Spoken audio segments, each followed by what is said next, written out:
जो problem maximum बच्चा face करता है कि यहाँ आके बोलना, फियर ऑफ स्टेज।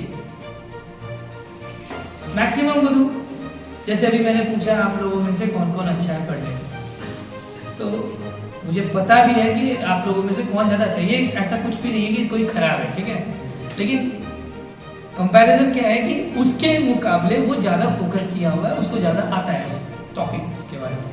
लेकिन जब मैं वहाँ उसी बच्चे को यहाँ बुला लेता हूँ जो आपके क्लास में भी टॉप करेगा, जो फर्स्ट करेगा, जिसको 10 आउट ऑफ 10 आया था, मैंने जो कॉपी सीखा, जब मैं यहाँ बुलाता हूँ तो यहाँ आने के बाद आपके पास ना शॉर्टेज ऑफ वर्ड्स हो जाते हैं। मतलब बोलूँ अगर मैं बोलूँ क्या इंट्रोडक्शन दो अपना, तो आप क्या करते हो, आते हो अपना नाम बोलते हो, अपना पेरेंट्स का नाम बोलते हो और बस उतना में खत्म कर देते हो। ये ऐसा नहीं है, ये 2-3 कारण है। सबसे पहला कारण है आपका फियर ऑफ एक्सपोजर, कि आप सोचते हैं कि हम कुछ भी बोलेंगे उसका रिएक्शन क्या है। यानी आप बोलने से पहले ही आप एक अज्यूम कर लेते हैं कि सामने वाला उसको कैसे लेगा।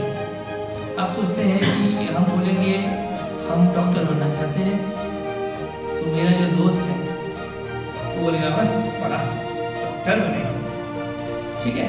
तो आप उसकी सोच को या उसके ऑब्जर्वेशंस को लेकर के इतना ज़्यादा पॉजिटिव हो जाते हो, या लोगों की थॉट्स को लेकर के कि मैं जो बोलना चाहता हूँ अगर मैं बोल दूँ तो सामने वाले लोग मेरा मजाक उड़ाएंगे। ये सबसे बड़ा प्रॉब्लम है। ऐसा नहीं है कि अगर मैं आके बोल दूँ कि चलिए आप हिंदी में, देखिए इंग्लिश का बात छोड़ देते हैं, अगर हम बोल दें आप लोगों को कि आइए अपना परिचय दीजिए हिंदी में, ठीक, तो क्या होगा, आप उस जगह में भी आपको प्रॉब्लम होगा। तो देखिए लैंग्वेज का तो प्रॉब्लम नहीं हुआ ना, प्रॉब्लम हो गया स्टेज का। और आप इस चीज़ को फील करते हो कि नहीं करते हो कि अगर हम कुछ बोले तो मेरा दोस्त क्या सोचेगा, या अचानक से कोई नया आदमी आपके सामने आ जाए, उसके सामने अगर आप बात करें तो किस टाइप से बात करिएगा। तो ये सारा प्रॉब्लम कहाँ से आता है, ये जो सारा प्रॉब्लम फेस कर रहे हैं हम लोग, कहाँ से फेस कर रहे हैं, समझ में आ रहा है प्रॉब्लम कहाँ होता है। प्रॉब्लम है कि हमारे अंदर का जो फियर है, काइंड ऑफ फियर, और ये फियर क्या है कि खुद को हम कैसे रिप्रेजेंट करेंगे। अगर आप रिप्रेजेंट करने के पहले शेकी हो, यानी आपका अगर दिल हिला हुआ है, तो आप कभी भी उस चीज़ को नहीं कर सकते। फर्म होना चाहिए। सबसे पहले आपके अंदर ये कॉन्फिडेंस होना चाहिए कि आप जो कर रहे हैं वो गलत नहीं कर रहे। आपको कब घबराना है, when you used to feel scared, जिस वक्त आप कुछ गलत करने वाले हैं। जब आप अपना क्वालिटीज को, अपने ड्रीम्स को, अपने टारगेट को वाइल्डली ओपनली बोलते हैं तो उसमें कुछ गलत तो है नहीं। तो why to get scared, why to get fear। और दूसरा चीज, सबसे बड़ा चीज होता है जब आप चिल्ला के बोलते हैं ना कि हम ये करना चाहते हैं, उस वक्त क्या होता है, आप अपने ड्रीम्स के और क्लोज आने का कोशिश करते हैं। मान लीजिए आपने बोला कि मैं डॉक्टर बनना चाहता हूँ, आपके मन में अगर वो बात है कि आप तो जब आपके मन में वो बात है कि आप डॉक्टर बनने वाले हैं, तो वो सिर्फ आपके मन में वो आवाज़ है, वो आपको प्रेशर ज़्यादा नहीं डालेगा।